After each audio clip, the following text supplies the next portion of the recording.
जगी ऐसा बाप व्हावा, वंश त्यांचा मुक्ती सजावा, पोटी येता हरले पाप, ज्ञान देवे माये बाप.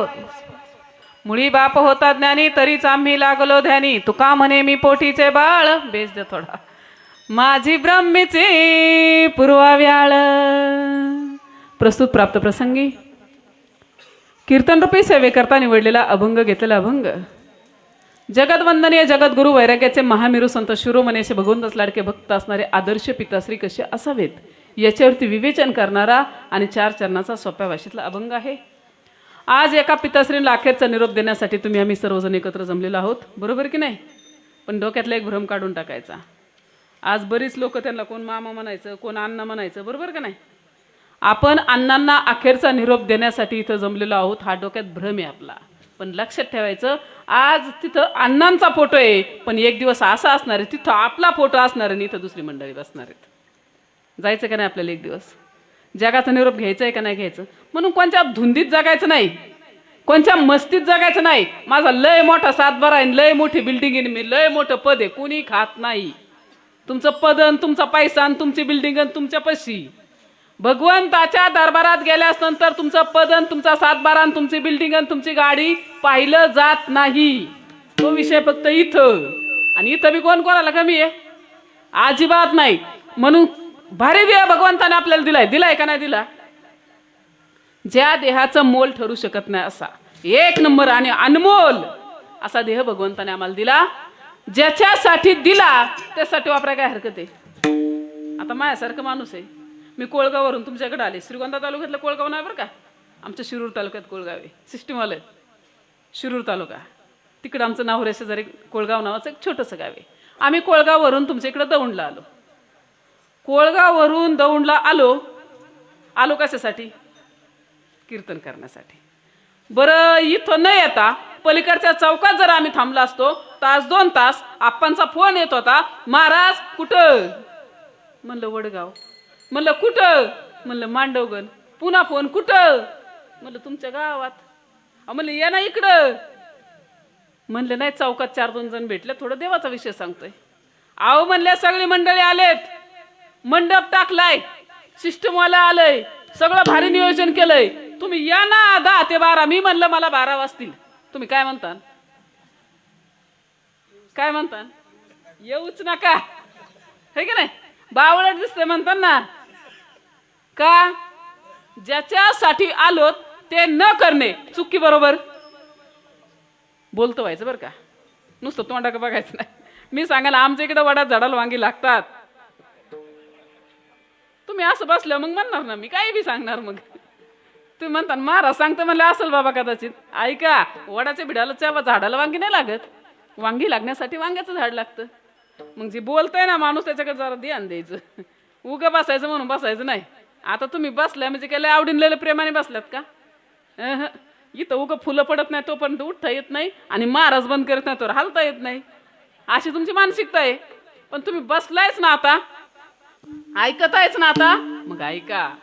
हा भारी देह भगवंताने आपल्याला दिला, भगवंताचं ध्यान करण्यासाठी दिला, परमार्थ करण्यासाठी दिला. इथं बोलवलं, कीर्तनासाठी आम्हाला बोलवलं. इथं न येता पलीकडच्या चौकात जर आम्ही बसलो तर तुम्ही म्हणता बावळट आहे का? ज्याच्यासाठी आलो ते नाही करत, बरोबर का नाही? चूक. मग हा देह भगवंताने आम्हाला 1 नंबर दिलाय, 1 नंबर दिलाय का नाही दिला? आपल्याला आंधळ नाही केलं, मुक नाही केलं, बैर नाही केलं, पांगळं नाही केलं, बरोबर हातात जाग्यावर हात दिलाय, बरोबर डोळ्यात जाग्यावर डोळे दिलेत, पाया जाग्यावर पाय, नाकात जाग्यावर नाक, ओठ जाग्यावर ओठ, 1 नंबर दिलं का नाही दिलं? मला एकच गोष्ट सांगा, तुम्ही इमानदारीने एक गोष्ट मला सांगा, उगा भगवंताने हे डोळे काढून इथले काढून मागं बसवाय पाहिजे होती.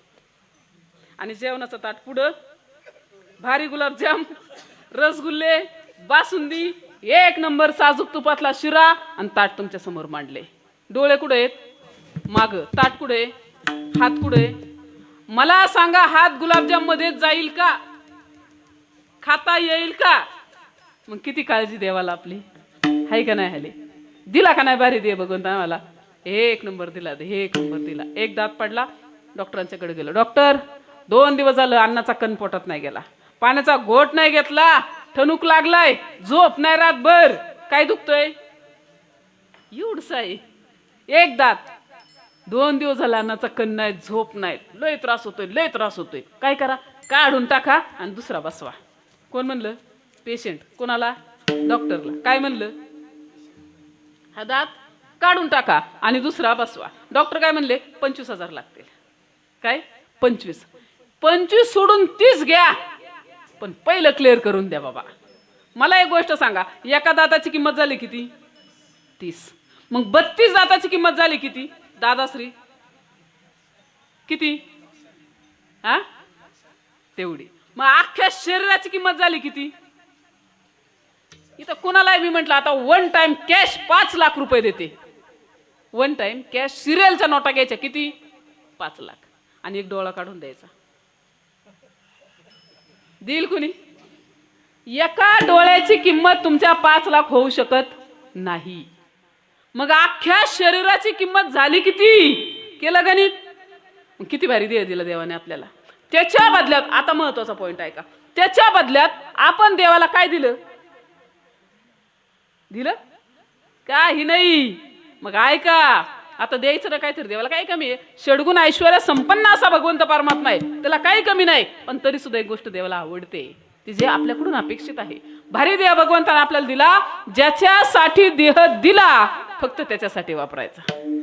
हा भारी देह भगवंताने आम्हाला दिला कशासाठी बाबा? दिले इंद्रिय हात पाय कान, हात पाय कान. दिले इंद्रिय हात पाय कान, हात पाय कान. डोळे मुखाव, डोळे मुखाव,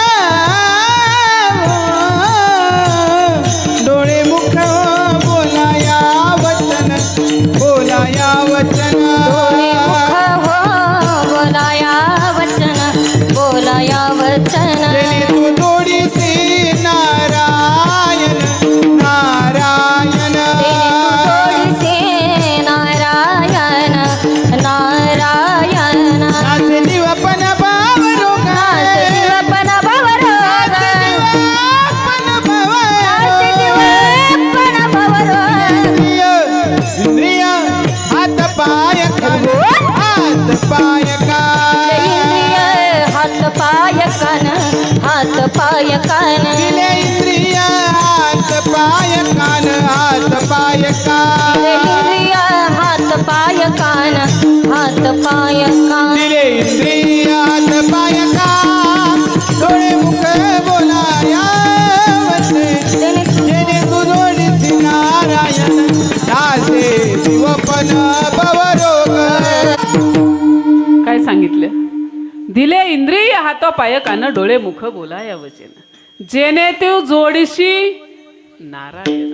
भगवंताचं ध्यान करण्यासाठी देह दिला, भगवंताचं भजन करण्यासाठी देह दिला, नवे नवे परमार्थ करण्यासाठी देह दिला. मला सांगा, ज्याच्यासाठी दिला त्यासाठी वापरला का? किती इमानदार आहेत. माळ घाला म्हटलं की तू म्हणले खाया प्यायच दिवस आहेत.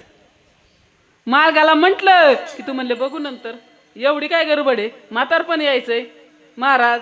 काय काय पार म्हातारे झाले ना, म्हातारे तरी आम्ही म्हणतो ऐका ना, घाला ना माळ, लावा ना गंध, चला ना पंढरीला. थकलो तरी बी आपल्या अपेक्षा. ते म्हणतो महाराज 10 गेले आणि 2 राहिले, आता कशाला बाटवताय म्हणतात का नाही म्हणतात. मग आता मला सांगा, हे बाटव नये का सोडव नये? पण कळतंय का? नाही कळत. सांगायचं तात्पर्य एवढंच की शास्त्र शुद्ध परमार्थ करणे म्हणजे देवाला आवडेल अशी भक्ती करणे. आता तुम्ही विद्वान मंडळी, तुम्ही म्हणता आम्ही काय परमार्थ करत नाही का, आमचं काय देवा प्रेम नाही का? तुम्ही भक्ती करता, तुम्ही परमार्थ करता, सगळं काही चालू आहे. पण एक गोष्ट मला सांगा, व्यवहार सांगते तुम्हाला, परमार्थ हा आपल्याला आवडेल असा व्हावा का देवाला आवडेल असा व्हावा? बरोबर की नाही? कसा? भगवंताला आवडेल असा. अजून सोप्या भाषेत सांगते, महिला मंडळी इथं संन्यासी बिन्यासी कोण नाही ना? नाही ना? हां, सेम आहे तुम्ही आम्ही सेम आहे आपलं. मला सांगा, पुरुष मंडळी तुम्ही बी सांगा आणि तुम्ही बी सांगा, मला सांगा, बायकोने बायकोला आवडेल असं राहावं का नवऱ्याला आवडेल असं राहावं? बरोबर ना महिला मंडळी? बरोबर का? यांना वांग्याची भाजी आवडते ना, आपण बेसन हाटलं जुळल का? गोळ होईल. आपल्याला मस्त दिसडाला माहेर जावलीशी वाटतं, पण जमतं का? मग जावं का? जाऊ बी नाही आणि जमत बी नाही, हे की नाही? तुम्हाला जसं आवडतं तसं आम्हाला राहावं लागेल, तेव्हा संसार एक नंबर होईल, एक नंबर. अध्याय क्रमांक 16 श्लोक क्रमांक 24. ग्रंथाचं नाव आहे ज्ञानेश्वरी. ज्ञानेश्वरी नावाच्या ग्रंथात 16व्या अध्यायात 24व्या क्रमांकात माऊली सांगतात, पतीचे मता अनुसरून पतिव्रता अनासाया सात्मयिता भेटीची. ते आपल्या पतिराजांना जसं आवडतं तसं पत्नीला राहावं लागतं. बरोबर की नाही?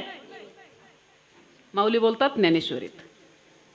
आम्हाला ज्ञानेश्वरी वाचायला सवड नाही. तुमचं बी असं झालंय. आम्हाला देवाला आवडलं असं राहावं लागतं, तुम्हाला कार्यकर्त्यांना आवडलं असं राहावं लागतंय. इकडं पळ तिकडं पळ तिकडं पळ. 2 मिनिटं बोलून जावं आता आलेत तर. बोला बोला बोला.